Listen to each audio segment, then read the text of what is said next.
What is going on, ladies and gentlemen, boys and girls, children of all ages?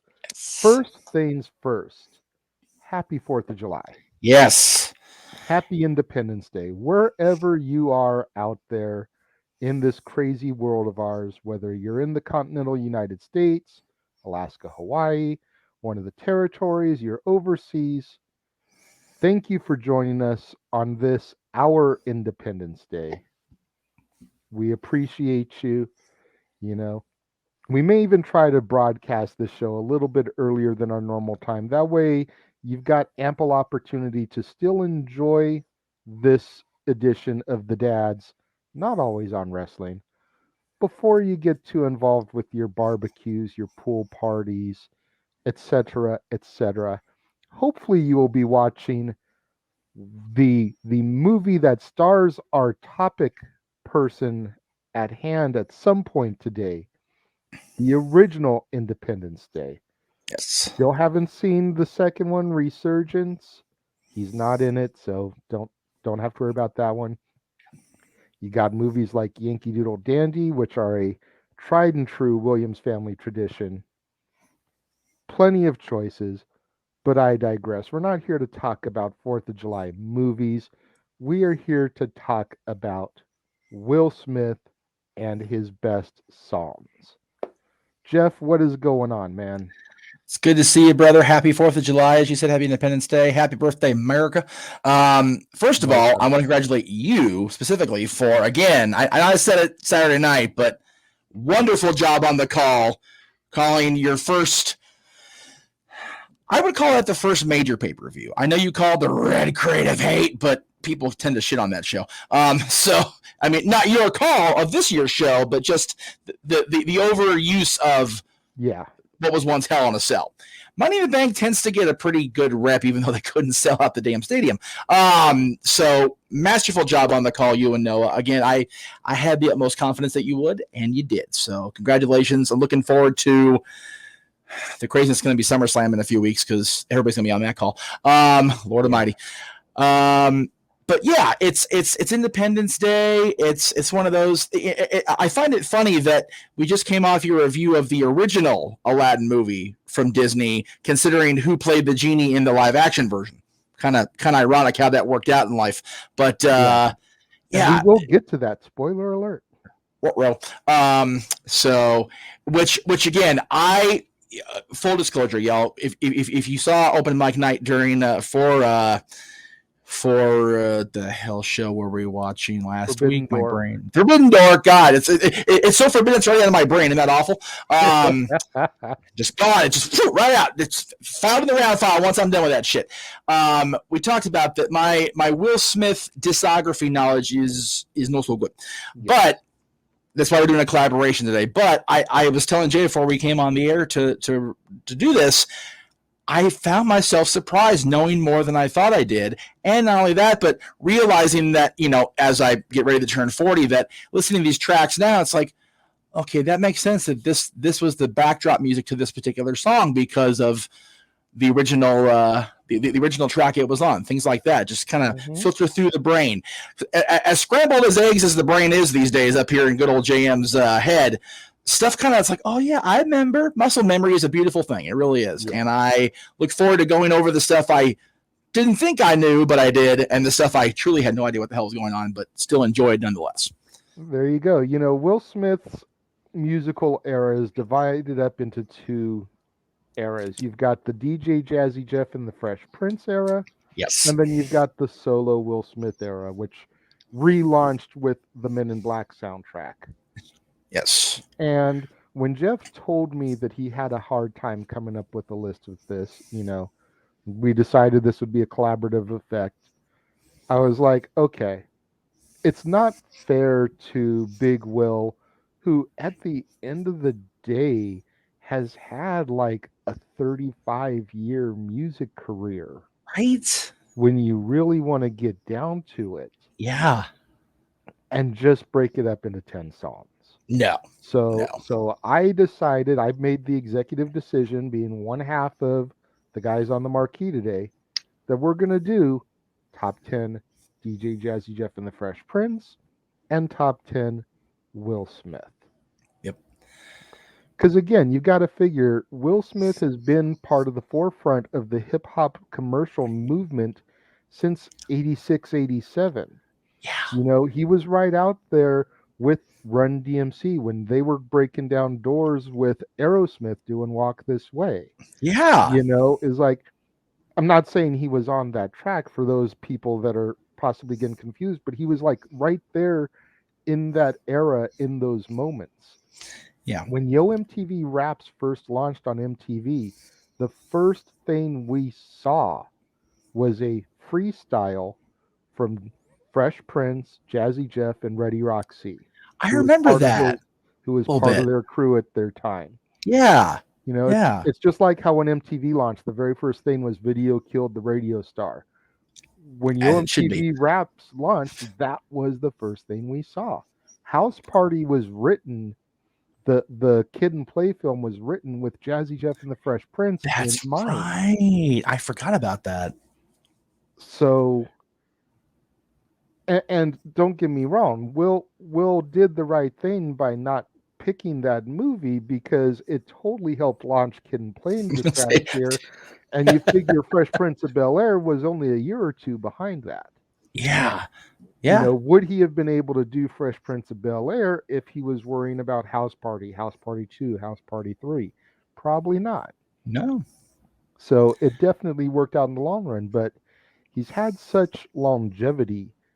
We got to give it its due. It's just due. Without a doubt. I mean, you figure, you know, people point to, like you said, Run DMC and, you know, MC Hammer as we got into the 90s as the Vanilla hip hop, Ice. as the hip hop guys that really put that into the culture of mainstream America. It's like, y'all forget that Jeff and Will were right there with him. It's just we all, and I say we all, mainstream America saw Will more on NBC on whatever night the hell Freshman's on. I forget what night Freshman's on every week, but we saw him more on NBC than we did prior to that, because that was originally designed as, okay, he's got a buzz. Let's give him a chance to get his face out there too, not just his voice. And unfortunately, you know, for a lot of fans, it kind of the music kind of fell in the background until much later, when, like you said, Men in Black came out and Independence Day, and he was allowed to respread those music wings and go, okay, well, movie soundtracks, collaborations are a beautiful thing. So. Yeah. So we're going to jump right into it. We're going to start with the Jazzy Jeff and the Fresh Prince era. You can start at the beginning.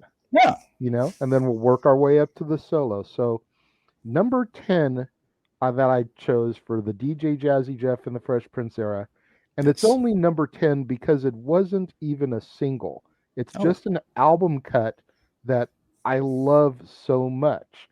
It's sampled Putting on the Ritz. It's called Just One of Those Days, the second track from Rock the House.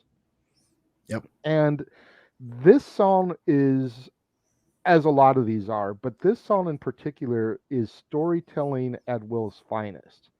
As you listen to him just kind of going through the motions of his day and how it's just one of those days, man. Everything goes wrong. He even says a day where Murphy's Law takes over your life and you can't seem to get a darn thing right. You know? Look at these babies. Look at the babies on their faces. You know, he talks about how he woke up, you know, everything's kind of cool. He brushed his teeth, went down for the bus, but he missed the bus. And then just everything kind of spirals out of control from there. And it's just, we've all had them, man.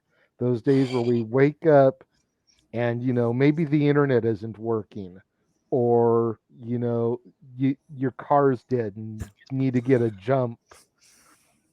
It's just one of those days, and just everything that can and will go wrong does over the course of that day.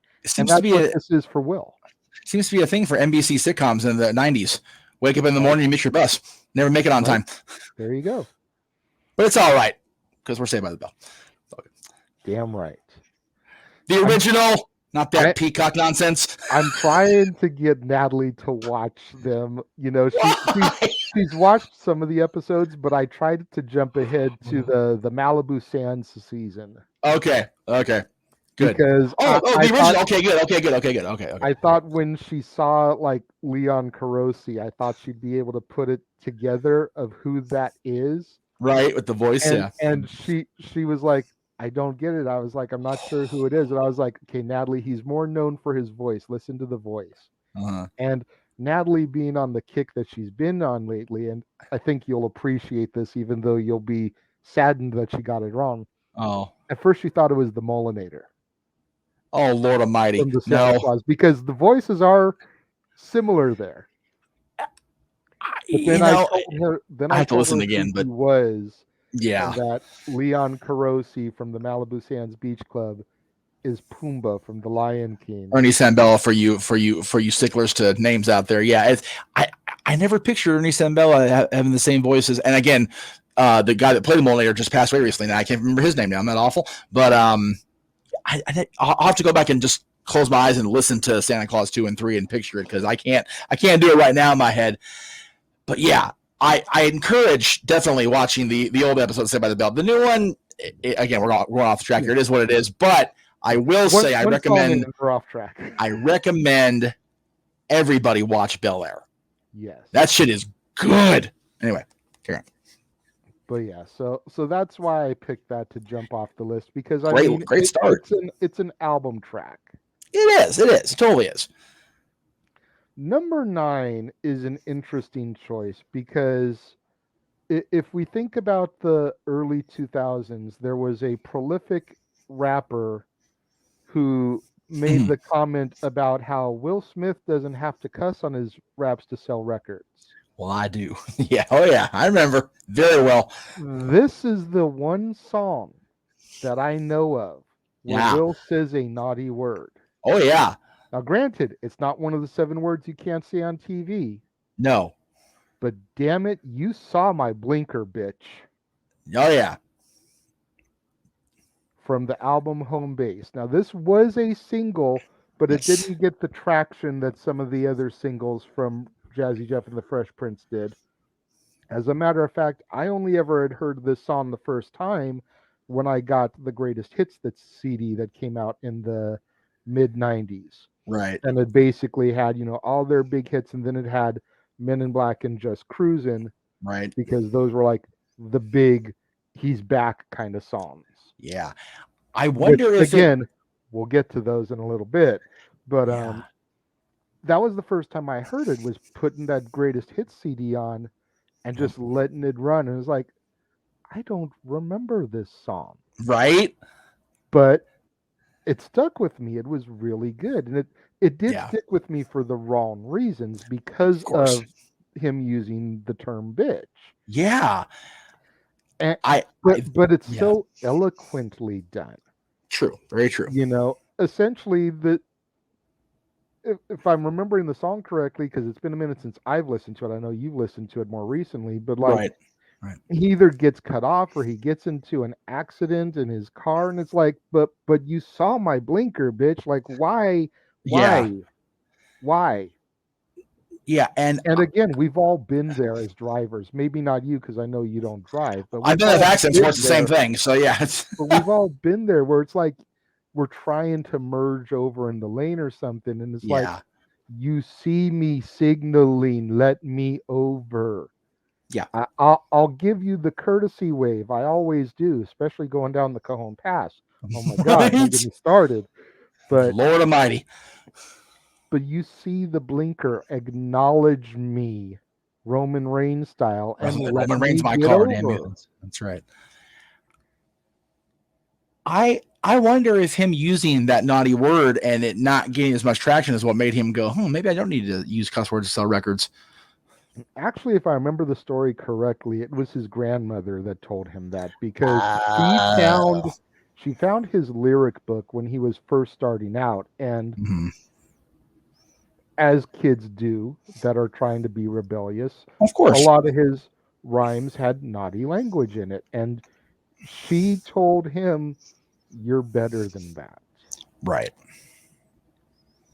And really, he was. I mean, you think about the time he came around, and Run DMC had just put out an album called Raising Hell.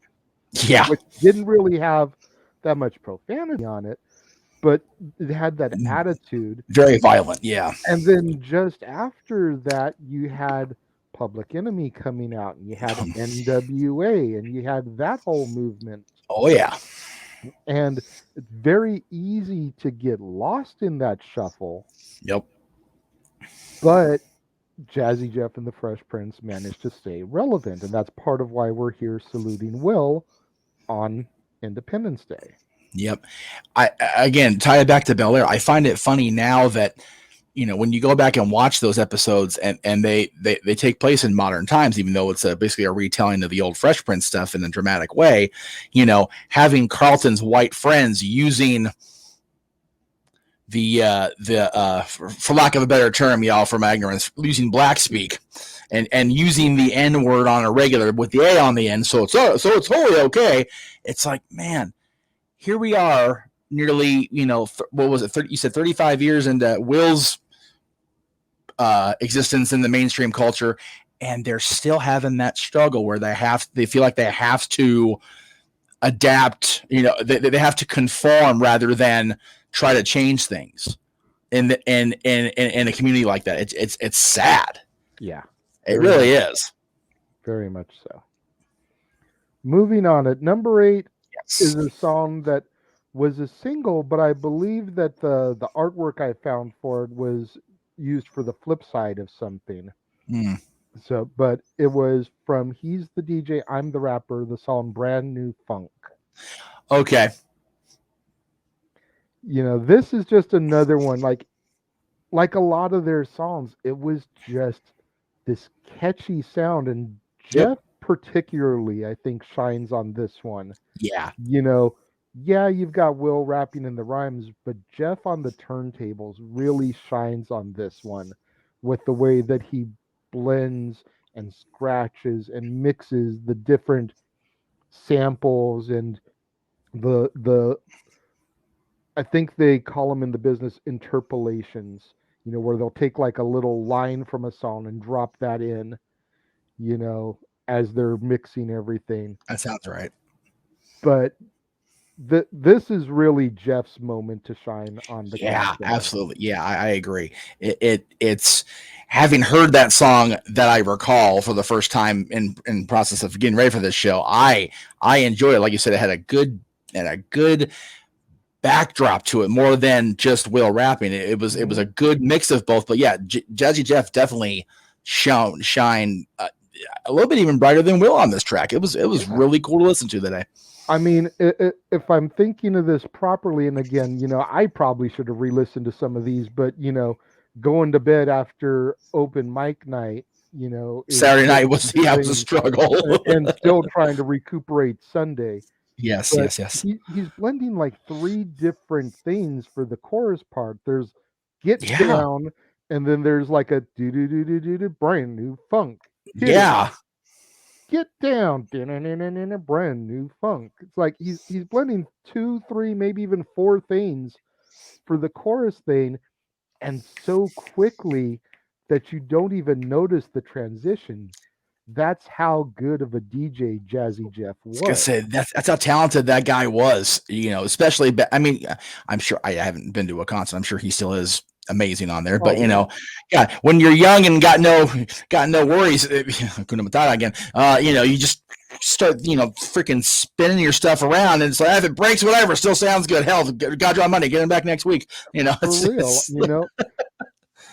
And going back to the Bel Air thing, Jazz really got to shine when he came onto the show. Yes. He had always kind of been, we've been talking about the Men in Black. He'd always been the man in the back. Yes, very much so. For so long that you really kind of got to see Jeffrey Towns's personality. I'm gonna say when he came on to Fresh Prince. Yeah.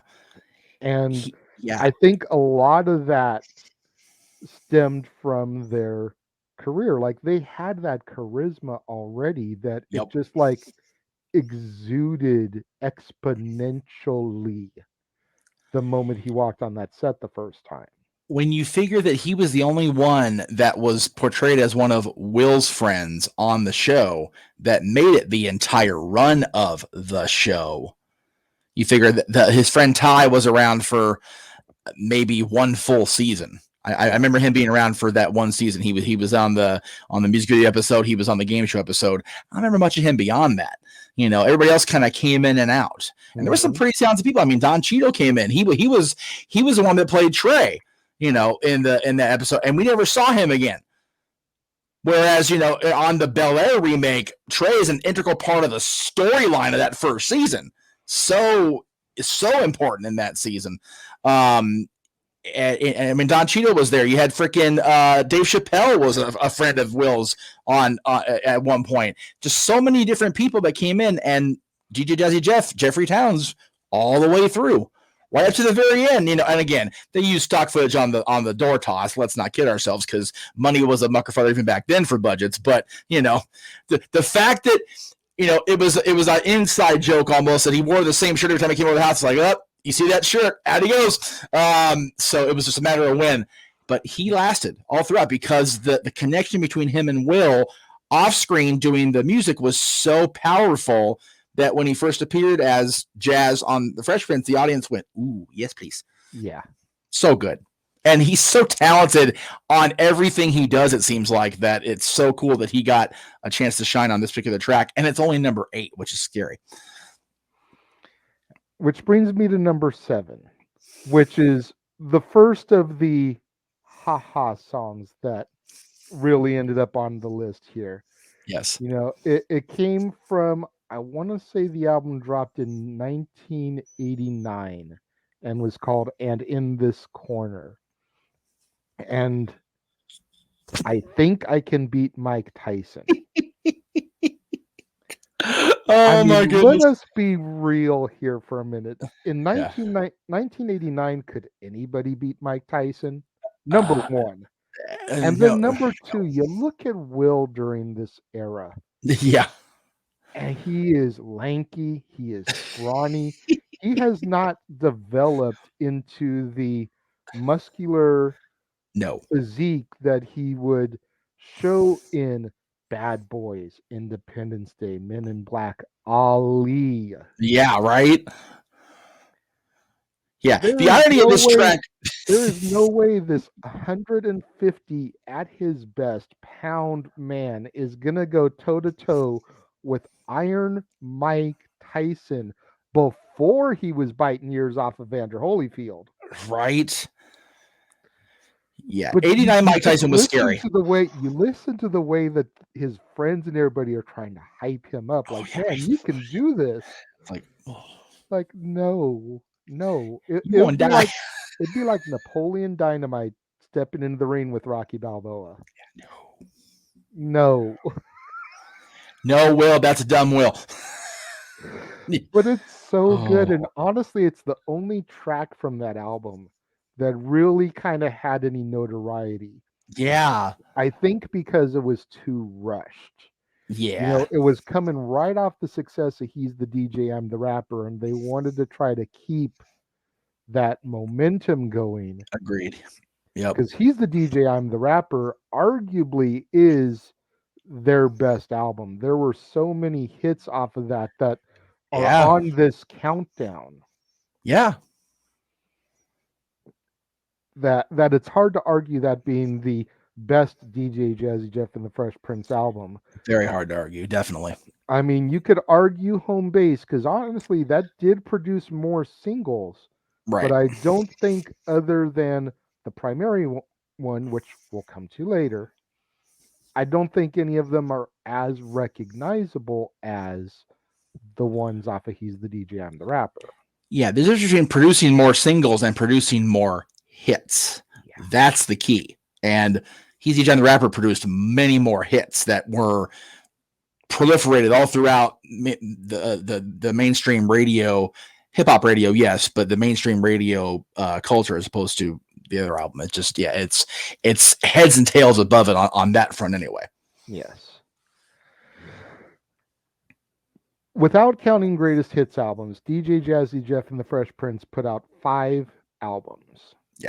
We have had so far one track from each of those four of those albums.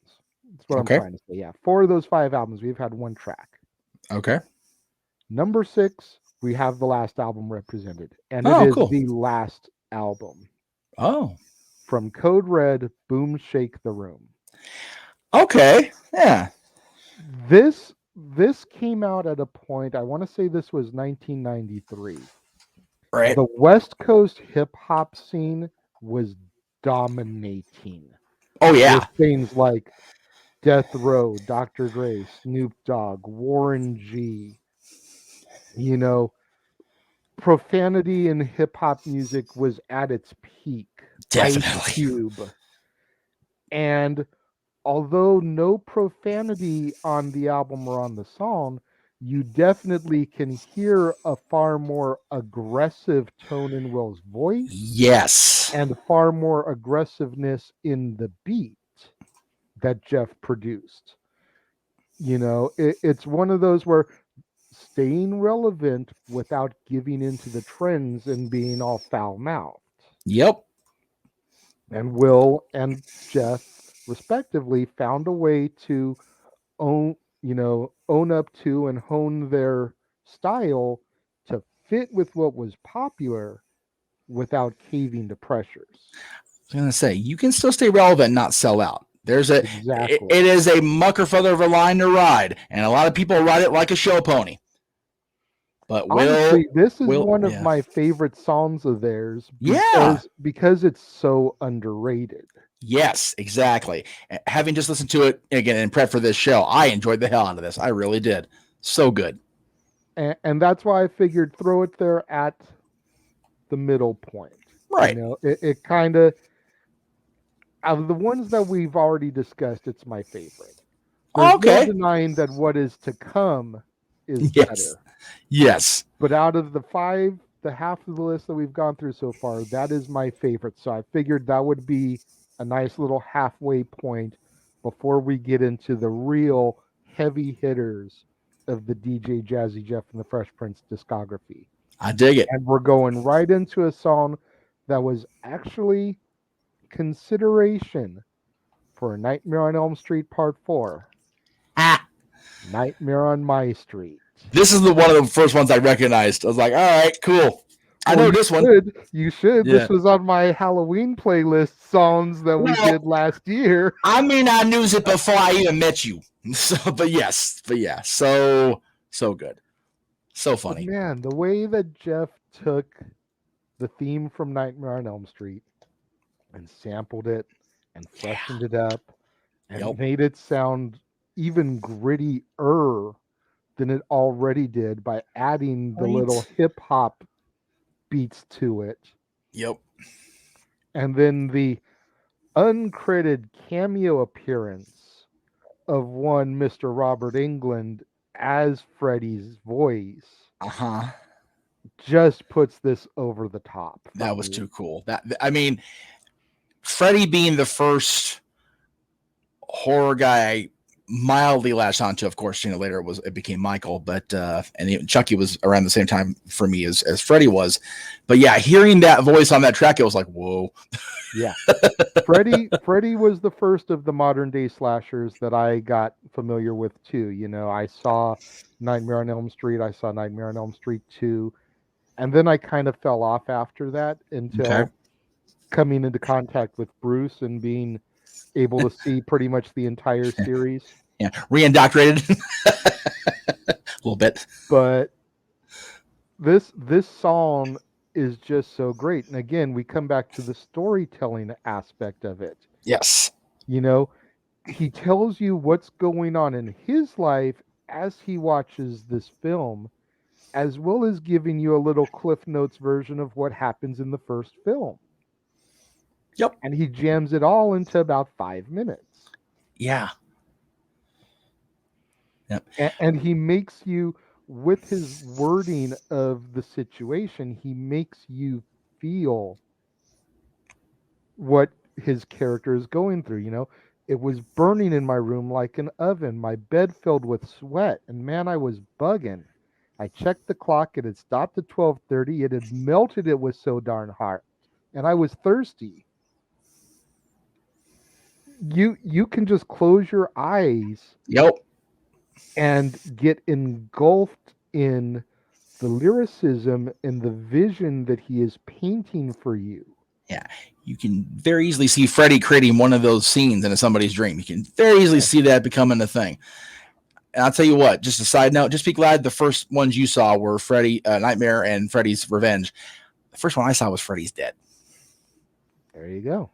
And I apologize to my 10-year-old self for that every day. Every day. Okay. And Child's Play 3 was the first one I saw of Chucky. I had seen the original, but Child's Play 3 was the first one I saw in theaters. Oh, no. I saw Freddy's Dead and Child's Play 3 in 93 on videotape after we were at my friend's house watching WrestleMania 9. Okay, so that was a bad day. You were just a glutton for punishment then. Yeah, that was a bad day. I mean, 10-year-old me is like, WrestleMania 9 was already, right up there for the top scary movies. And then you factor those two things in. Yeah, I mean, 10-year-old me is going, Hulk's the champion again. And then I look back, almost 30 years later, I go, that was a shitty day. That was a bad day at the office, Tater. Anyway. Yeah, it was just one of those days. And we're back where we're supposed to be. Very good. Yes. Well done. Number 4 on my list is of the first half. Yes, for the Jazzy Jeff and Fresh Prince era. Yes, sir. Number 4 on my list is a motto that was true before the song came out.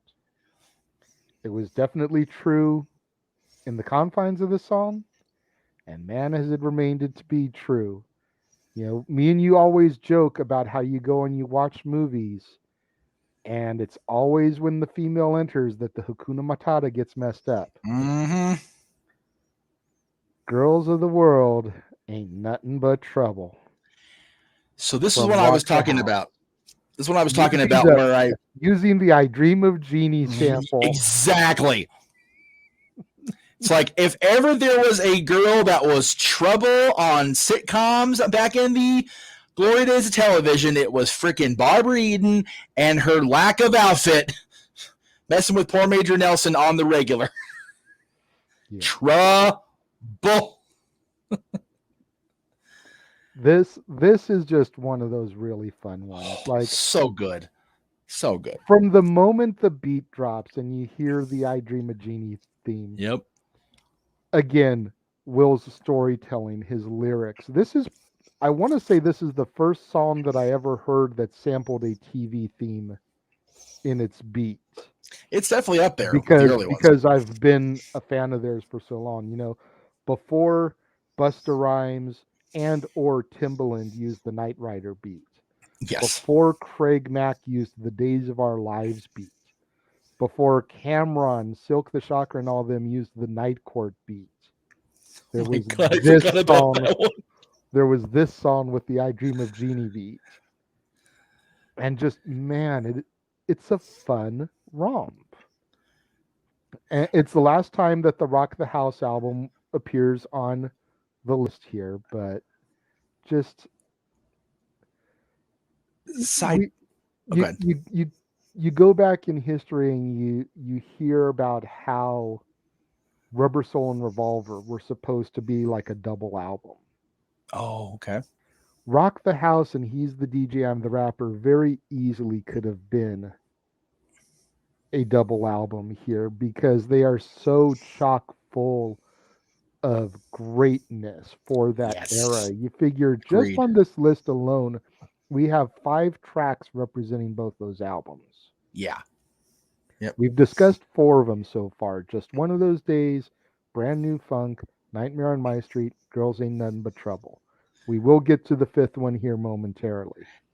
Considering the first half is just their era and half of that is off one of those albums or the other, that speaks volumes. Yeah. Yeah. I mean, it's not to say that the later years weren't good. No. But when they came out of that door, man, they rocked the house. They did. Kicked the door off its hinges and that ball was rolling. Yes. you mentioned they sampled Knight Rider and Night Court too. Is that as well as Genie, correct?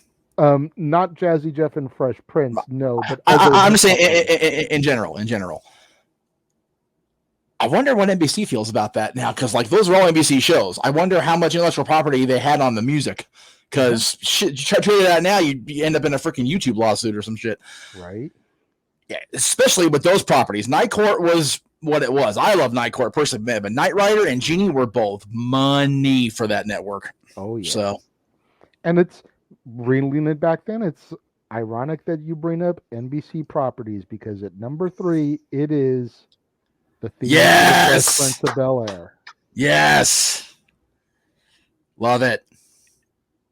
You know, I mean, this song, in all of its almost 3-minute glory, you figure we only get about 45 seconds on the TV show. Yeah. But in all of its almost 3-minute glory, really jump-started what would become the Will Smith era that we're going to get into, because it was his evolution into acting. Yep. He had dabbled briefly in some minor parts and things. You know, I've never seen it, so forgive me, but the first one that comes to my mind is that movie Made in America, Whoopi Goldberg and Ted Danson. Yep. You know, but it wasn't until The Fresh Prince of Bel-Air that he kind of, I'm here. Yes. As an actor.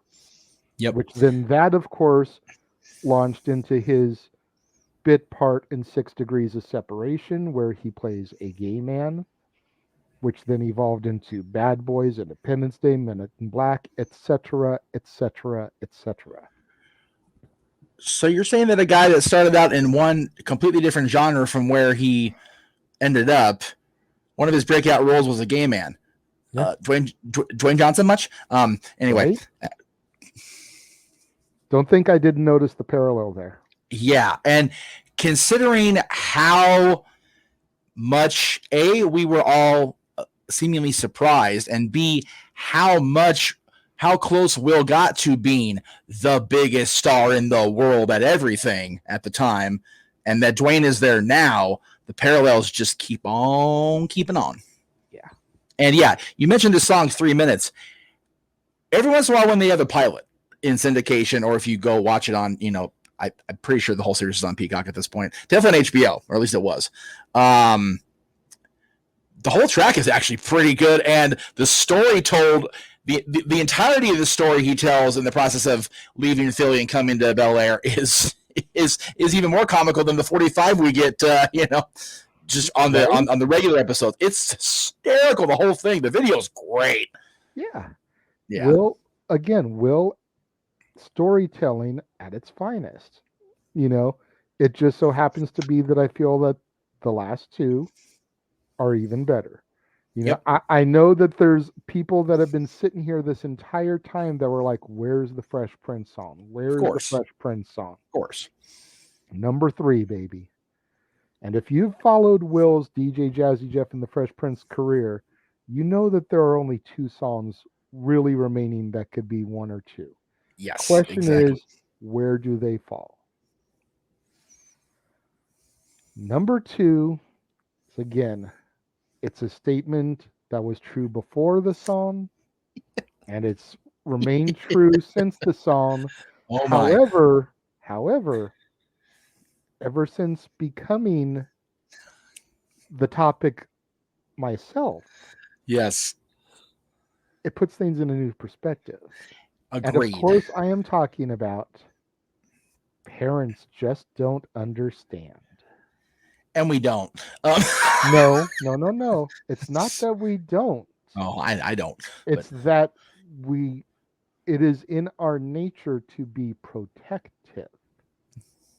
It's not that we don't get that you want to go out, that you want to have fun with your friends, that you want to cut loose and be wild and crazy. You know, Dan Aykroyd and Steve Martin, you want to be wild and crazy guys. Yes, very good. We know the repercussions of doing it because we've already been there and done that. Indeed. We do get it. We just don't want you to make the same mistakes we did. Yes. On that Parents front, Just Don't true. Understand was the very first Jazzy Jeff and the Fresh Prince song I ever heard. Yep. It is the very first Jazzy Jeff and the Fresh Prince song. It is the very first rap song, period, that I had memorized. Wow. My dad was so impressed by me having the song memorized at that age that he told me to perform it for my uncle. Wow. That is impressive for that age. I've said numerous times when I got my first boombox, LL Cool J radio, the Fat Boys Crushin', which had their version of Wipeout with the Beach Boys. Yes. And He's the DJ, I'm the Rapper, primarily for this song. Wow. This tape was so popular back in the days, that when I would go to like the YMCA summer camp, I had my name written on the side of the tape so people wouldn't try to steal it. People still tried to steal it, wash the name Williams off, and pass it off as their own. That's how popular Jazzy Jeff and the Fresh Prince was back in 88, 89, people. What is this tape thing you speak of? Yeah, I know. What is this? This is before those little frisbees that we call CDs, which are obsolete now. What is the CD you speak of? The CD is a smaller version of a vinyl record. Files are more popular now than they were. Yeah, I was going to say. Files are back in now more than they were. I'll give you that one. But yeah, for all you youngins, cassette tapes that you put into what used to look like an 8-track player. Right? What's an 8-track? Never mind. We're going down a rabbit hole. We'll come back. Yeah. Seriously. This whole album, as a cassette or not, was so popular that even me, in my, sorry in advance, brother, 4 or 5-year-old little sheltered existence, even I knew about this shit. So, and like I said, The Fresh Prince of Bel-Air premiering not too long after that, and hearing at least the snippet of the theme song from that show, that was the first, for the record, that was the first rap song I ever heard that I had the words down, including the full track, not just the TV version. Right. So once again, Will Smith bringing freaking Wonder Bread here into the consciousness of understanding, at least some sort of hip hop. Yeah. And it's another one where just the storytelling is impeccable. It is so good. So well done. But if that's number 2, there can only be number one. Yes. And of course, it's Summertime. Man, that was, again, having not heard this in so long before recording this today, I forgot how good this song is, for real. Right? I mean, it's just one of those songs that when you close your eyes and you envision summer, kids like us growing up in California, we had the Beach Boys, we had Jan and Dean, we had all that surf rock. But I would say for the other 49 states, right, this is what they think of. That's why it's downloaded on my phone. I'm like, why is it? Would you say, like, why is this? Oh, because his summer playlist. I forgot. Yeah. Mm-hmm. It's another one, man. You just close your eyes and you just get that vision of the summer. Yep. Break to your crib, change your clothes once more because you're invited to a barbecue that's starting at 4. Sitting with your friends as you all reminisce about the days growing up and the first woman you kissed. Seriously, how many? You wonder how the smell from the grill can spark up nostalgia. Yep. Seriously, how many summer songs are about kicking back on a non in-home location about the first girl you kissed? Like everyone at this point, freaking as it should be, right? Because you're not getting the kind of action sitting there in school for 6 hours a day. It's not going to happen, So got to be in the summertime when you break away. Shoot, even going back, in the history of movies, the whole prologue to Grease, summer at the beach. Yeah. Kid Rocks, all summer long, just all that stuff. Yeah. It's arguably it's DJ Jazzy Jeff and the Fresh Prince at their best. Very hard to argue with it. Like, I really went back and forth between Parents and Summertime Definitely. because of the nostalgia feeling for me with Parents Just Don't Understand and how relevant that's been to my existence in my life, with that being one of the first tapes I ever owned. Yeah. For that song and that reason. But exactly. I think as far as overall, Summertime is the song. Like, if I were going to try to get somebody to listen to, first of all, to rap music in general, you've got to go with something that's going to come off as being non-threatening. Right. You can't hit them with, Ice Cube or Eminem or 50 Cent or anything like that. It's much like exposing people to horror movies. You got to ease them into it. Yeah. You start with the Universal monsters and you make your way to the Freddys, the Jasons. Yes. You start with the old school, the non-threatening, the stuff that's just about having fun with your buddies. Yep. And these are the two songs I would probably pick from Jazzy Jeff and the Fresh Prince to try to help get people into it, because it's things everyone can relate to. Yep. Even Agreed. at 45 years old, I can still relate to Parents Just Don't Understand. On levels now. Because I remember when I was a kid and I thought they didn't understand. Yep. And now as an adult, as a father of a 13-year-old girl, I was going to say, I realized that my dad did understand. He was just trying to look out for his son. He was trying to look out for his baby boy, just as I now try to look out for my baby girl, just as you try to look out for your baby boy. Yeah. It's not that we don't get it. We get it too well. Yeah. Jay, I had a conversation last night. My dear friend of mine, Shell from elementary school, asked how Dylan was, or how everything was going. I said, Dylan's 14. You remember me at 14? She LOL'd. I'm like, shut up. It's like, yeah. Combine that with Jade's fast as her personality. He's crazy, but we love him because he's our son. Just, yeah, we do understand, and I wish they understood that we understood. Yeah, but they're teens. They're not gonna get it. No, they're not, because they just want to do their thing. They want to go out and have fun, not necessarily be rebellious on purpose. They just want to go out and have fun. They don't understand why this particular version of fun is going to be dangerous, counterproductive, whatever you want to call it. And it's like, I sit back and I go, see me at 4. Yeah, that sounds about right. I'm sure same with you, especially, and again, I will forever commend both y'all for being the parents of a female teenager, because that's a whole other box of candy.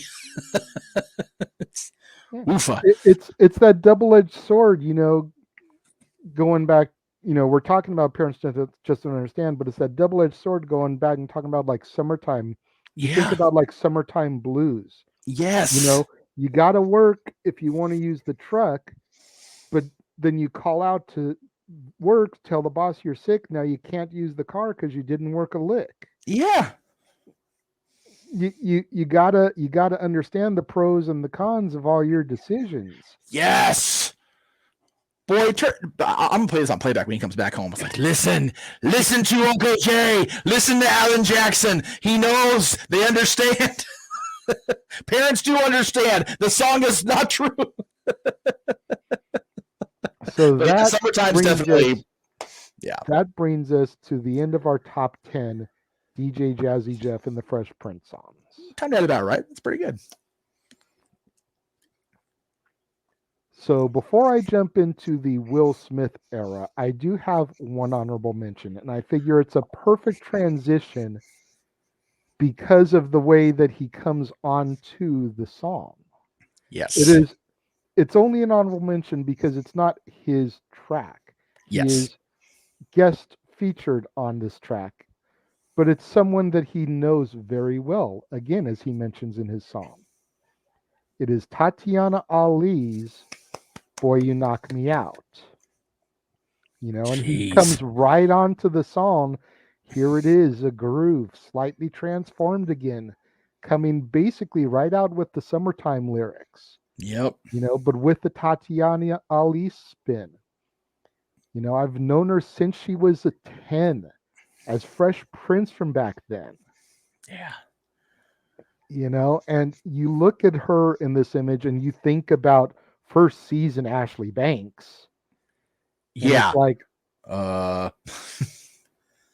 she she didn't have the career that she should have because she no. was engulfed in an R&B land that was dominated by Brandy, Monica, Whitney, Yep. Mariah, Faith, etc., etc. Yep. She did have a couple of hits, this being actually the less popular of her two hits, Yeah. but you had to have it on the list here as an honorable mention because it's her and Will together. Like Yeah. you could see in the later years of Fresh Prince, the senior side of her start to emerge. And I honestly think that if they had dropped an album right when that had ended, it might have been better for her career because it was fresh in people's minds. I still maintain that dropping an album after that episode where Will tries to manage her music career and it goes sideways because it's a sitcom, it has to go sideways, would have been money Yeah, for real. it would have. It's a Hollywood miss, if you will. Yep.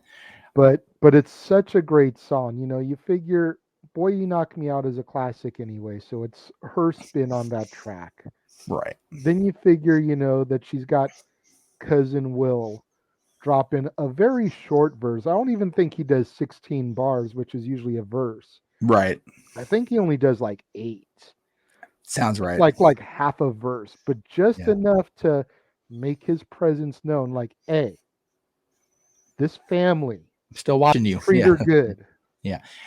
And of course, in the video, because it's cousin Will, he has to have the freaking Philly stuff on because You do what you got do. He is got from Philly. gotta connect, right? But yeah, just Will trying, it seemed like, yes, he would still, always claim the Philly roots, but most of his stuff was not about having the roots in Philly, but because it was, trying to be old school Will, because it was trying to connect to Tatiana, which connects to Freshness, which connects to Philly. Great wardrobe selection there. It's like, all right, Philly's hat on. Here we go. Red jacket, because that's what we do, and off we go. So again, the little things, kids, but it works. Yeah. Which brings us into the solo Will Smith era. All right. And Will dropped 4 albums as a solo artist. Really? Only 4? Only 4. Every album is represented by at least one song. Okay. There's one album that is very heavily featured because True. True. It is arguably his greatest hits as a solo, and that's right here above Yeah, me. I was gonna say, yeah, We'll, yeah. we'll get Yeah. to those as we roll through this, but number 10 for the Will Smith era was featured on his Born to Reign album, as well as being the title track to the sequel of Men in Black. Nod your head, the black suit's coming. Yep. Introducing Trey Knox. Jeez. And Trey Knox never really blew up like he probably should have either, but No. it was a hell of a coming out party, that's for sure. Yeah. Oh, yeah. I would say so. Being on the title track of a sequel that yeah, probably could have done a lot better. Let's not kid ourselves. It didn't do near as good as the first one, but still. It wasn't as good as the first one, but it still was damn good. No. I don't mean the story. I mean performance-wise at the box office. Yeah. It should have done a lot better because the story actually is a lot better than people give it credit for. I think it's one of those franchises where people didn't really think we needed a sequel. So maybe they weren't so receptive to part 2 right away. Maybe, yeah. Maybe. Unlike franchises like Terminator 2, where we didn't really need a sequel, but oh my God, you couldn't turn away from that. It worked out. This is one of those things where, like, we really didn't need a sequel to Men in Black. No. And yet it turned into a trilogy. Well, yeah, plus the one with Hemsworth later. I honestly, and again, we're going off into the sidetrack here, but I think if they'd done the story in 3 and combined it with the story in 2, as far as, you know, Jay getting his memory back and then, you know, having to go back in time to save him in the first place, I think there are elements of both 2 and 3 that could have been made one really good movie. I think they were both too overdone. Yeah. Anyway, but the song from 2 is it's fucking catchy. awesome. It's catchy, but it just didn't have the staying power as the original Men in Black theme either. No, well, definitely not. That thing's so catchy. We'll get there. Yeah. Let's not give things away. We'll get there. Speaking of the original Men in Black, number 9 is the other track that Will did for the original Men in Black. Just Cruisin'. Yes. The forgotten gem from this album by Will, because everybody remembers Men in Black, but people forget that he had a second song on there, Just Cruisin', and it did have a video. It was a single. Yep. It was a nice, what the song says, it was a nice cruising tune. Yeah, pop it in your stereo, you know. Back when we still had, you know, CD players in the car, pop the CD in your car changer, just lean back and cruise the streets, you know. Going back to summertime, you know, 2 miles an hour, so everybody sees you while you're bumping this song, you know, just a great cruise the boulevard at night type of track. Just don't hit the red button when you're cruising. No, absolutely not. Don't do that. Lisa screaming. Yeah. And running. And well. He's in the previous movie with Will. Anyway, if you know, you know. But I digress. Coming soon to Proceeds. Anyway. Jesus. Oh my God. Number 8 is the only track off of his final solo album, Lost and Found. And that is Switch. Okay. Lost and Found definitely was lackluster in its delivery. Yeah. But you can't deny this track. This track just hits on every level. It is one of those perfect party songs.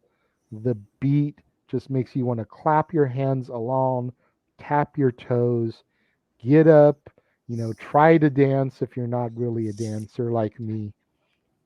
You know, do the big guy in the club bop type of thing. You know, the Pete Hawk dance, for those of you that understand the reference. And if you don't, it's okay. It's perfectly okay. But I mean, Switch is just one of those really catchy Will Smith songs. Whereas a lot of DJ Jazzy Jeff and the Fresh Prince were storytelling. Yes. Will Smith as a solo was more about just going out and having a good time and having a party. Yep. And this song, you know, off of its album, again, for better for worse, as far as the album as a whole, this song kind of personified that. I agree. Speaking of a song that personifies that vibe, first official appearance from right up here.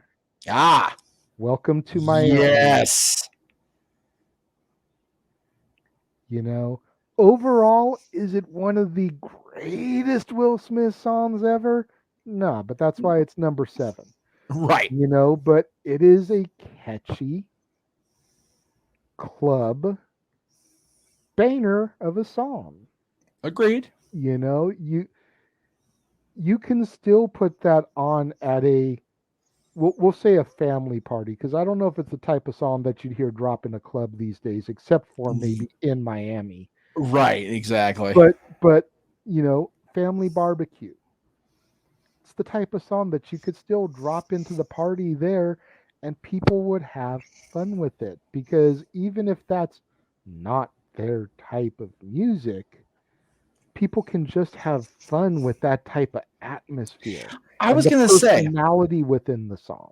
you mentioned, that Will, in the Jazzy Jeff era, and even was he gotten to, still stayed within the confines of staying relevant and not having to, swear every other word.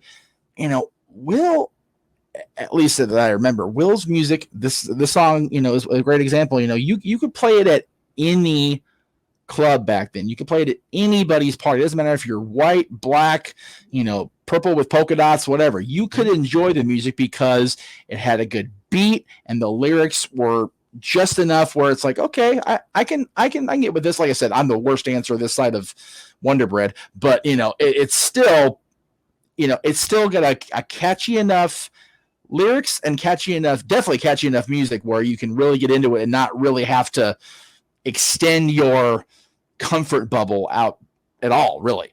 Exactly. And that's what makes his stuff so great. It's like, Yep. we talked earlier about, and this just kind of came to my head as you were talking about this. We touched on earlier, and you just touched on now, about how in his music he never had to cuss. Yep. You think about his movies, a lot of his movies he does use profanity, but he's not being Will Smith. He's portraying a different character. Yes. On Wax, he is portraying himself. Yes. Whether it's the Jazzy Jeff days with more of his coming of age storytelling, or his more adult years, as I touched on, with more of the fun party. Hey, I'm back on Wax wrecking the mic again. Let's just have some fun. Like we did with Parents Just Don't Understand. Like we did with Summertime. Like we did with Girls Ain't None But Trouble. Let's have that fun again. Yep. That's Will's career in a nutshell to me. It really is, and it's I find that so fascinating when you think about his two major breakout movie roles, both very I don't want to say stubborn, but definitely the word I'm trying to think of, anyway, not stubborn, but somewhere in there, very much set in their ways, career guys. But, they get angry. I mean, when you're punching an alien in the face, you're just a little bit angry. When you're chasing another one through the streets of New York and he gets away, you're going to be a little bit pissy about it. But he didn't swear about it. At least not vulgarly so. It's like, me, if I'm chasing something down like that on the streets of New York and they get away with me, I'm going to be mucker fubbing, not that word, I'll be all over the place. Yeah. You didn't have to. And if what I'm an alien, that smell? Yeah. If I had an alien chase me down and then he wrecked my ship and I wrecked his, I'm doing more than punch him in his stupid face and complaining about his smell. I'm going to be cussing the whole way walking through that desert. And again, he is exasperated. He is expressing the anger out loud and yelling, but he's not swearing. Yeah. Which is commendable. Considering what the hell he just went through. Most definitely. I'd be thrown in YouTube jail for life if they got clips of me doing that. Right. But yes, that smell is bad. Knock that shit off back there. Damn. Number 6. Yes. We're gonna, since we're briefly discussing his movies, we're gonna stick with his movies for the next couple of entries. Sounds good. Number 6, the movie itself very much underperformed. But the title track from said film was off the chain. Wild Wild West. Which is such a shame that the movie underperformed. God. Oh. It was just so badly written. It really was. It just was. And if you listen to Kevin Smith during his An Evening with Kevin Smith DVD, which is out there, you can purchase it, stream it, whatever. Yes. He talks about the failed Superman movie that he was writing. Yes. And how the director, who coincidentally went on to do Wild Wild West. Yes. the Superman was going to be at the Fortress of Solitude, and he wanted this like invasion to happen at the Fortress of Solitude or whatever. And it's like, Ooh. it's the Fortress of Solitude. So the director came and Kevin was like, what about a gigantic spider? What's the final act of Wild Wild West? Mm-hmm. Oh yeah. A gigantic robotic spider. He That still guy was found a determined. way to get that spider into film. And what did it cost us? Because at the end of the day, Will Smith, Kevin Kline, and Salma Hayek in very tight wardrobe should have been money. Yep. But alas,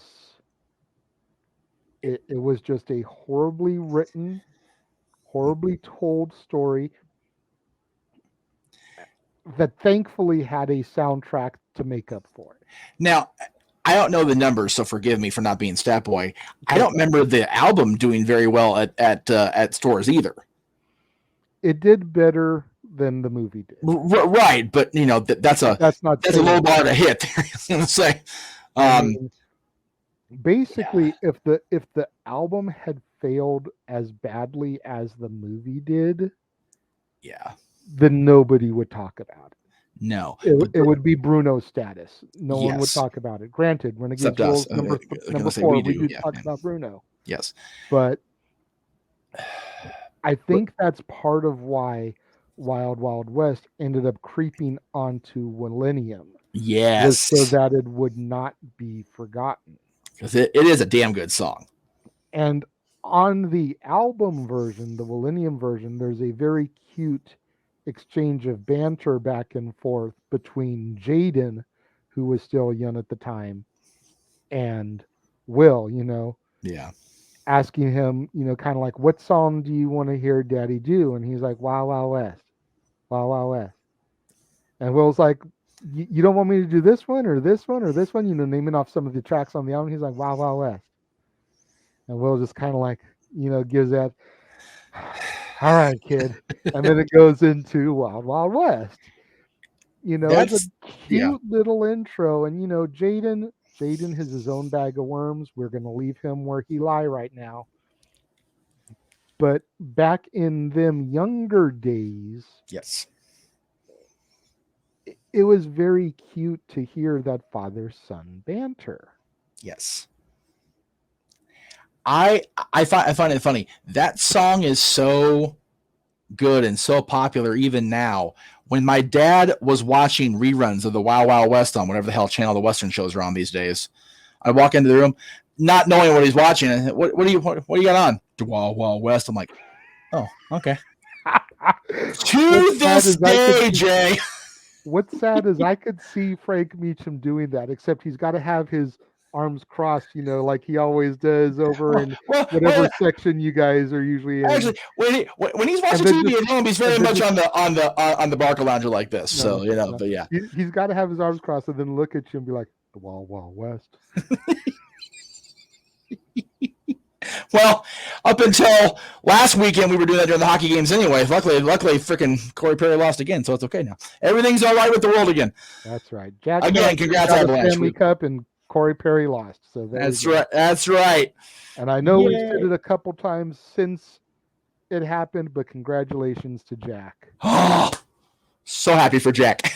And again, we went crazy during the scene of the show last week, but yeah, go right on, Jack. We love you, brother. Reeling it back in, we're halfway through the solo Will Smith career. Yes.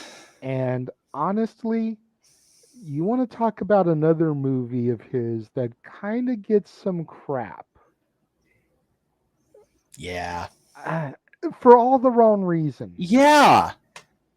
But his performance of Friend Like Me, so good, from Aladdin, is damn good. It is. And we talk about it all the time. Me, you, CC, my circle of friends, the extended Meacham multiverse, as it will. Yes. Was Will Smith Robin Williams? Of course not. Was Will Smith trying to be Robin Williams? No. He done said that. But Will brought enough charisma and personality to the genie that I still feel to this day. And granted, the animated character of the genie was written with Robin in mind. No other person that could play him but Robin.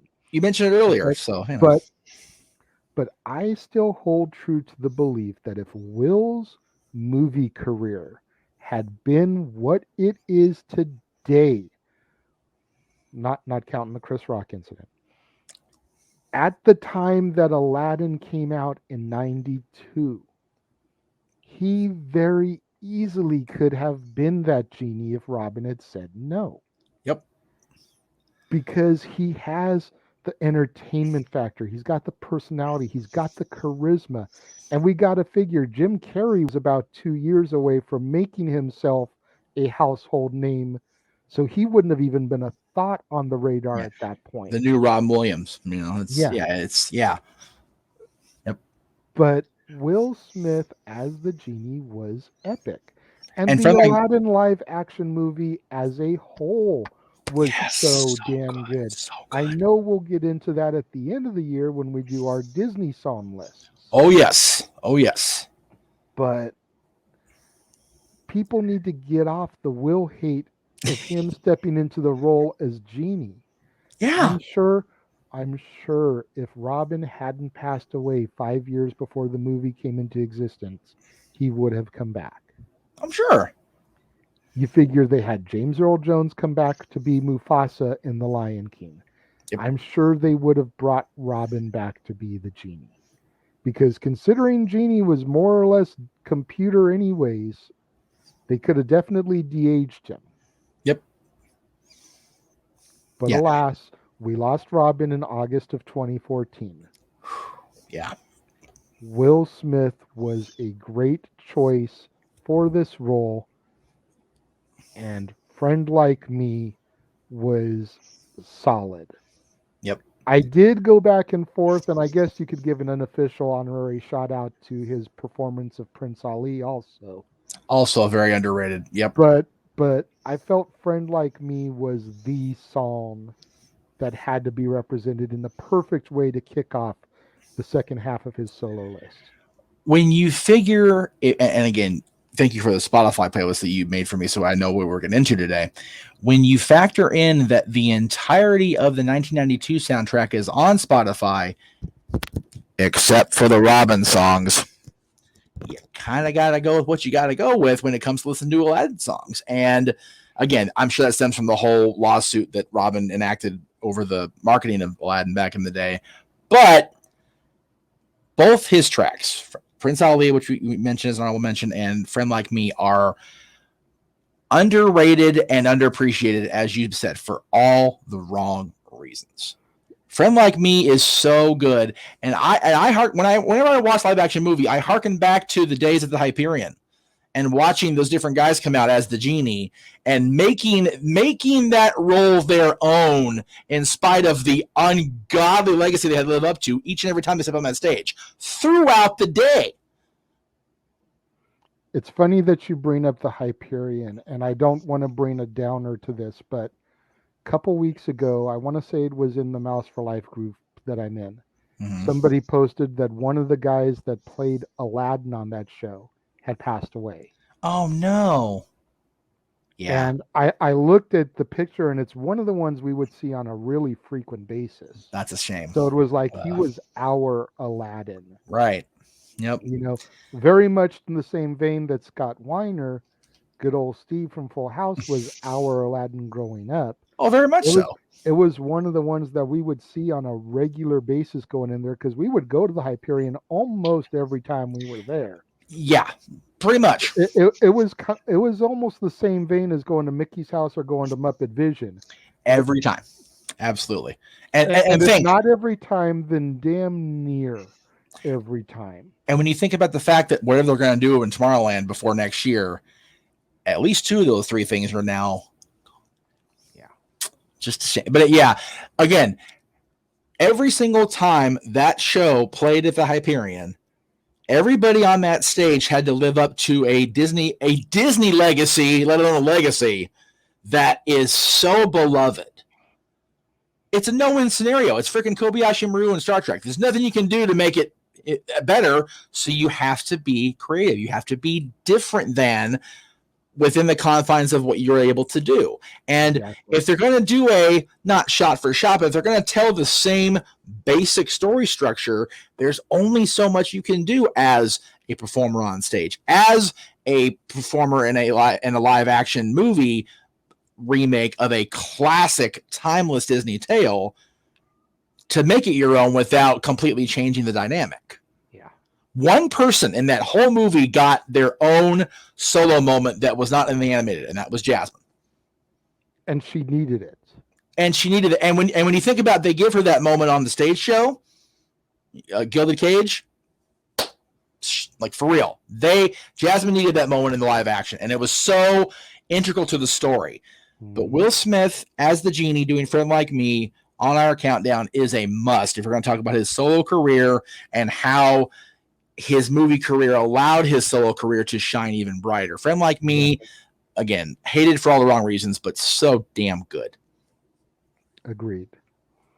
Number 4, we're going to take it to one of the songs that helped us ring in the new millennium. I mean, excuse me, Willennium. Millennium, yes. Will 2K. Oh, yes. This one I knew before we started. So. You should have, because it was everywhere at the Turner. Oh, my God. It was like people were dusting off Prince's 1999, and then there was this. Right. Like going into the year 2000, those were the 2 songs that were everywhere. They were playing the Prince song. Yeah. As a result, it is going to live on forever. Forever. And if you don't get that by now, good night, everybody. Yeah. Anyways. Yeah. But Will 2K is another one of those, man. It's like between the Rock the Casbah sample and just that party vibe. Yes. So good. Yeah. And it's so cheesy. Oh my God. But it's what makes it so good, because it's Will. Yeah. If anybody else tried doing that song, it would tank. Instantly. Like it would be so bad. It would be darn near Gigli status. Oh, damn. We're just being mean now. But the fact that it's Will made it catchy, made it fun, made it tolerable. Yeah. And again, going back to Will's career in a nutshell, this entire era of his career was about having fun. Yep. And that's what Will 2K was. It was fun. It's crazy how much they've both permeated the culture even now, and they're both still relevant for the reasons of the lyrics and the music. It's and again, sampling Rock the Casbah is just hysterical. It's a fun song, like you said. Great stuff. You know, it's perfect because it fits into the Will Smith vibe. You figure Rock the Casbah came out in the early 80s. Yep. Jazzy Jeff and the Fresh Prince made their name in the late 80s. Yep. So it's got that kinetic energy to it. Which is so important in music, as you know. Yeah. So. Number 3, we're going to slow things down. We're going to get a little bit more serious. It's the most dramatic song on either list. Although, if you were to watch Austin Powers' The Spy Who Shagged Me, definitely not dramatic there. No. But just the 2 of us. Oh, man. Will's song for Jaden. Yep. Will's song for his little boy. You know, I mean, as parents now ourselves, the impact and the importance of this song just cannot be understated. Definitely and not. It was definitely overplayed and kind of beat to death when it came out. Oh my God. But we weren't at that stage yet in our lives. True. We now can go back and revisit a song like this and be like, man, this dude stopped the party to give love to his kid. Yep. That's commendable. Exactly. That's commendable. Yep. You mentioned Spy Who Shagged Me. Up until 2008, that would be the first thing I think of when I hear this song. Not so much now, obviously, because, we're both parents now. But yeah, before that, like, just the muscle memory and the scene, it's like, no. Because it's like, no, Vern, that's a bad Vern. Just go. Yeah, no. Austin Powers and Mike Myers has a tendency to take the song and turn it into something completely memorable for other reasons. I mean, when we get to Goldmember, there's their version of Hard Knock Life as well.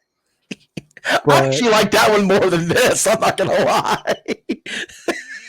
Just because it's so completely absurd, and you've got both Mike and Vern kind of freestyle. It's like, it's so bad it's good. This but one, the fact that Mike, as Dr. Evil, tries to pass off like he wrote this song, though.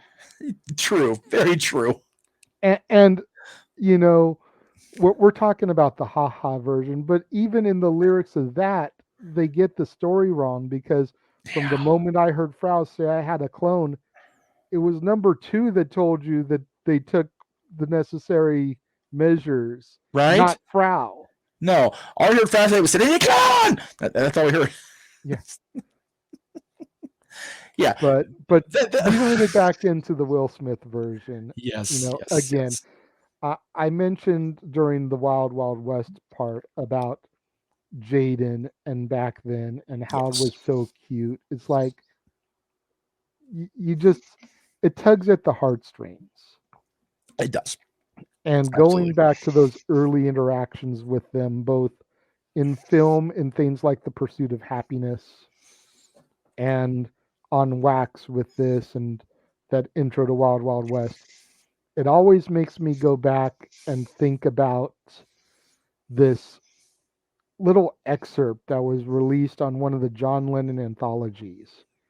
And it's him and Sean when Sean is very, very young. And Sean is like singing With a Little Help from My Friends. Oh. And asking John, was that your song? And, John's trying to explain to him how him and Paul wrote it, but Ringo sang it. Right.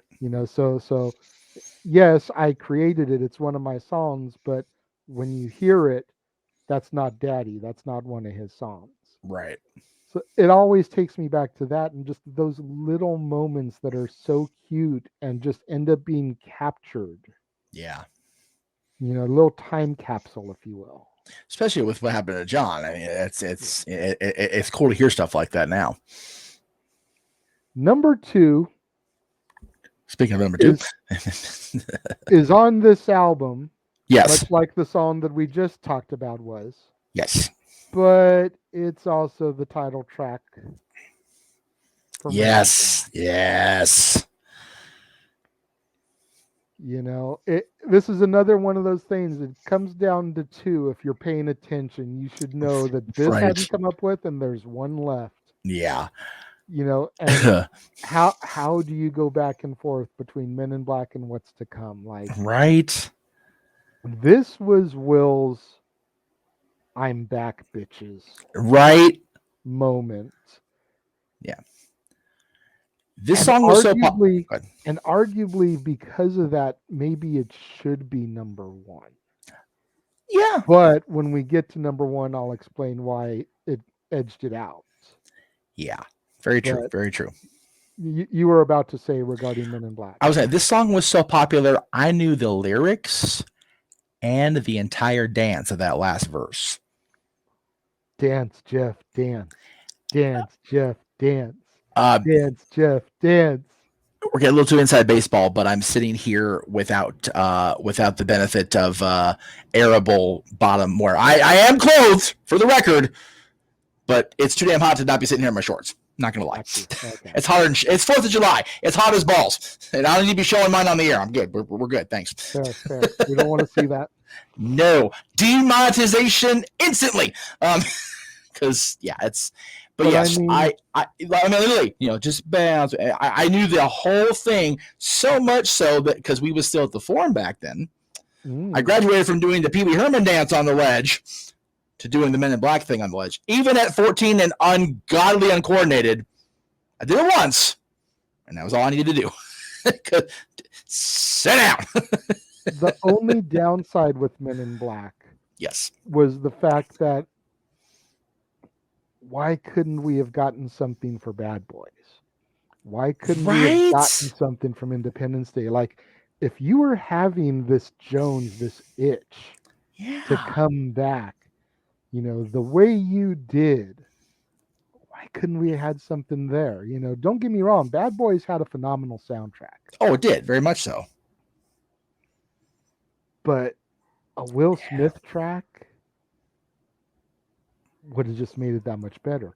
Same with Independence Day. Could you imagine the traction that song would get every freaking year if he had an Independence Day 4th of July song for that soundtrack? Every year it would get played. Part of me wants, and again, I never met Will, and I don't want to pretend to know his psyche because clearly we were mildly wrong going into the Oscars this year.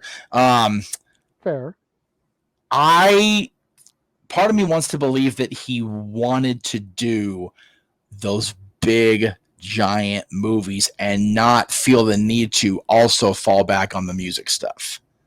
However, because I remember similar to that when Vanessa Williams did Eraser.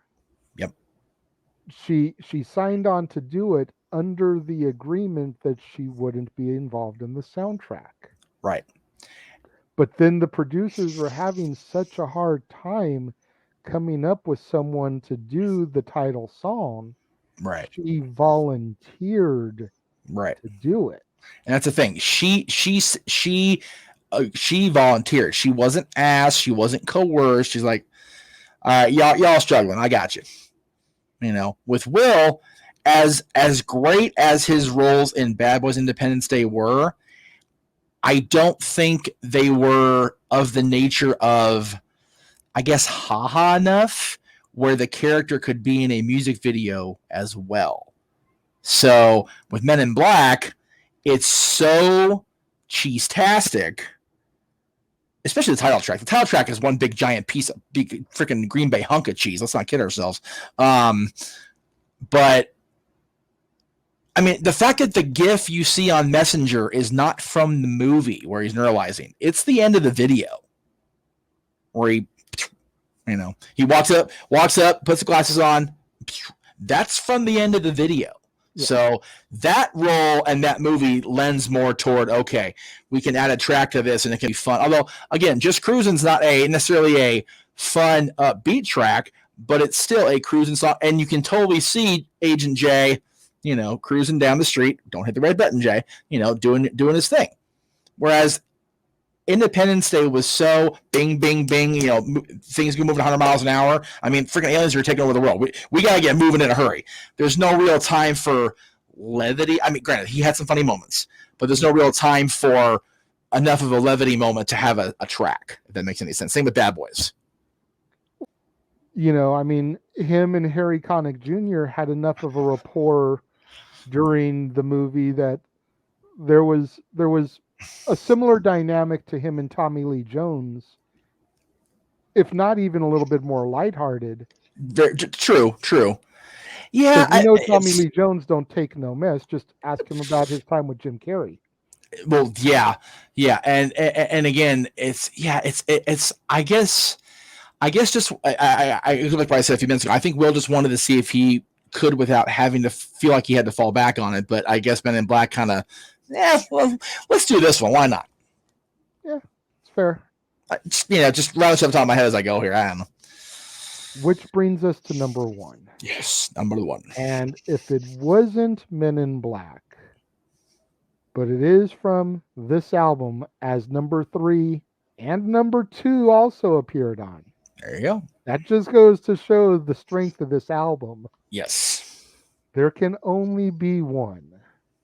It is the song in which one of the words entered the dictionary. Yes. As we proceed to get jiggy with it. Yes. Yes. Yeah. Again, it's like it's another one of those, much like Will 2K, where if anybody else had tried this, yes, it would have been dead on arrival. Laughed out of the studio. It would have been the horse head in the bed in The Godfather. It would have been. Oh yeah. Dead. Oh yeah. But because it was Will. Yep. Because he had already hit that home run with Men in Black. Yep. We were allowed to continue having fun. Yeah. And we learned what it meant to get jiggy with it. Yeah, only Will Smith 97 can actually say the phrase "get jiggy with it," and nobody will be like, "Oh, okay, that makes no goddamn sense." Right? Yeah. Seriously, freaking, if Harry Conn walked out there saying "get jiggy with it," like, what? Go! What? But because Will Smith makes, seriously, buy the whole album. Absolutely. Anybody else is out there like, what the shit? Puffy and Mace couldn't have done that and pulled it off. No way. And they were the kings of good time party songs, shiny suits. You know, you think about stuff like Mace's Feel So Good, which sampled Hollywood Swingin'. You think about Mo Money, Mo Problems. You'd think about that type of stuff, and man, they were the kings of that. Yeah. But if they had tried getting jiggy with it, they would have been laughed out of New York and Harlem. Easily. And that's the other thing, too. But Big Will. Yeah. It was all right for Big Will to do it. Yeah. And it goes back to Men in Black. I think people had missed Will so much, they were willing to give it a pass. Right. You know, you're back doing music. I remember you from Parents Just Don't Understand. I remember you from Summertime. I remember you from The Fresh Prince of Bel-Air, from Girls Ain't Nothing But Trouble, from I Think I Can Beat Mike Tyson. You're back? I'm all about this, dude. Shut up and take my money for this album. Seriously, Getting Jiggy With It is an absurd as title as the idea he could beat up Mike Tyson, which makes it work. You figure that album alone has got 4 out of 10 songs. Yeah. That's counting Men in Black, which granted was originally on the soundtrack like the image showed. But that was on this album too. Yep. 4 out of 10 songs from this one album. When you figure that this half of the list has primarily from not primarily because it's not a majority because it's not half, but you know, a good the biggest chunk is from this one album, much like the first half was from mostly a good chunk from one album. Right Under You. Yeah, thank you. I was going to say it's over. Yeah, it just goes to show that when an album hits and resonates with the audience enough, it's almost like, you know, not they can't do any wrong, but everything came together during that session, during that recording. It's like these are magic. It was awesome. Lightning in a bottle. It was. It's very much so. Both albums were. They really were. Yeah. You know, and if you look at the rest of the list, and that's not to say Millennium didn't have a couple other good tracks, but they just didn't make the list. But if you look at the rest of everything after this album slowly started to taper off. Right. Because we were in a different era. You know, this album came out in like 1997. Yep. That was the year before DMX rose to prominence. Yep. It was the year before Eminem broke out. Yep. You know, it was a couple years before 50 Mania and Ja Rule. Yep. Jay-Z was still getting his feet wet. He had mild success, Yes. but The Life and Times of Sean Carter Volume 2 was 1998. The album that had Hard Knock Life on it. Yeah. And that's the album that really launched Jigga to that upper stratosphere. Yeah. When you think about the shift in perfect timing. Yeah, when you think about the shift in society in late 97, early 98, which of course, we talk about on the show all the time, wrestling tends to mirror society. You think about 97 in wrestling, the NWO had its hottest year because they were counterculture, they were rebellious, they were full of P&V. And the WWF had to play catch-up ball. Okay, Stone Cold Steve Austin for 2. I just had an epiphany. I saw you had that. I just had an epiphany, and for those of you watching, like my dad might do, forgive me for the comparison here. This album for Will Smith was the Beatles coming to America.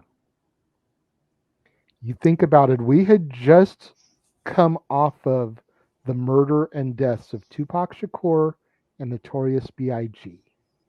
Okay. And here was Big Will telling us it's okay to have fun again. The Beatles' first album dropped November of 1963. Oh, wow, that's right. Just after the assassination of President Kennedy. That's a good point. Beatlemania hit the stateside February of 64. Yes. Just months after the assassination of President Kennedy. Good call. And Beatlemania was all about it's okay, we can have fun again. You think about the early Beatles songs. I Want to Hold Your Hand, She Loves You, All My Lovin'. Very poppy in nature.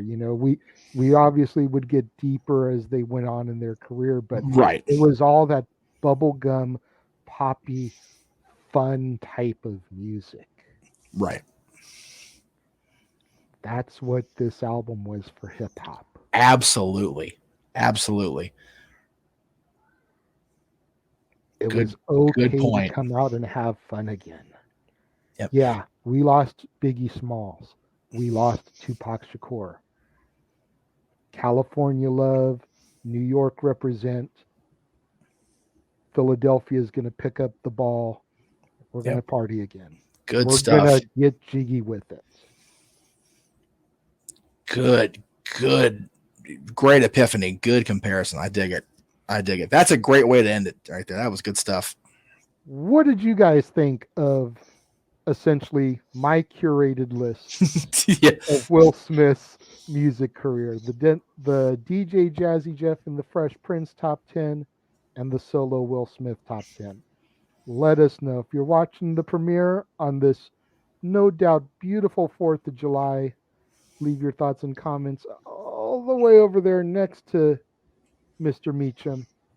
If you're watching on demand, which I'm sure quite a few of you will, considering it is the 4th of July, and if you're not celebrating with your loved ones and your families, then damn it, get out there and do that, because time is precious and we don't know how long we have.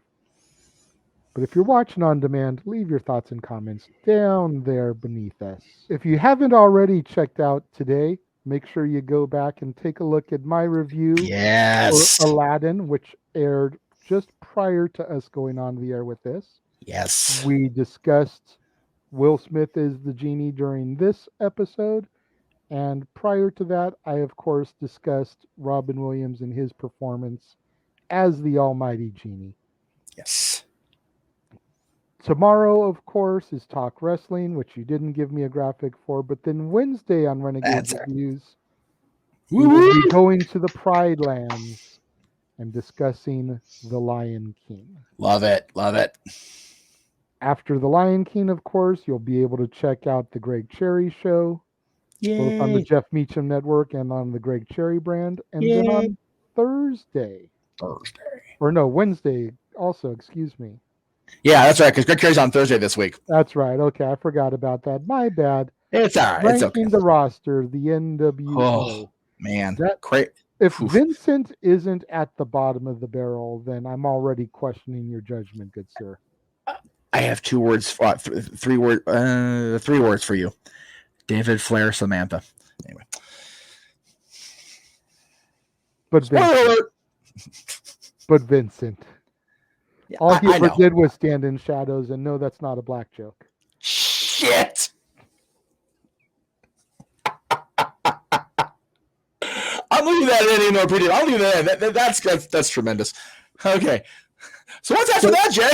So then on Thursday, of course, will be the Greg Cherry show. Yes, because Greg's going to be actually at the Pirates game on Wednesday because he's glutton for punishment, clearly. Okay. And then on Friday, we get goofy.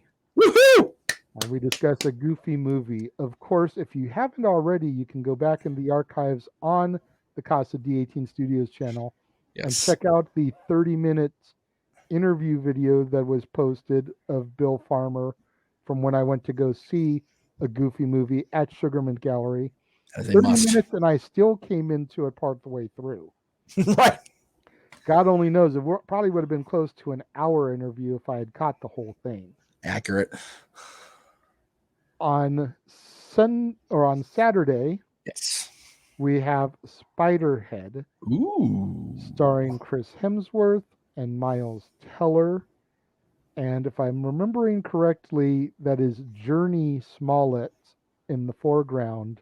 Yes. Little Denise from Full House. The one that hasn't caused trouble yet. Just saying. OMG. I'm just saying. On Sunday, another brand new episode of The War Zone. Yes. And then wrapping things up, come the following Monday, will be another episode of Ask the Dads. The first of 2 back-to-back. Yes, this week actually should have been an episode of Ask the Dads, but I had asked Jeff to flip-flop it so that we could do this pre-taped, so that we could have 4th of July free to spend time with our family. Yes. And still give you guys, our viewers, the opportunity to ask the dads as normal. Yes. So that is what is coming up both on the Jeff Meacham Network as well as over on the Casa D18 Studios, as well as on some of our affiliate channels. We spread the love around, kids. That's right. So again, thank you for joining us for the West Coast Professor Jeff Meacham. I am the Renegade JJ Williams, and we will see you guys next time.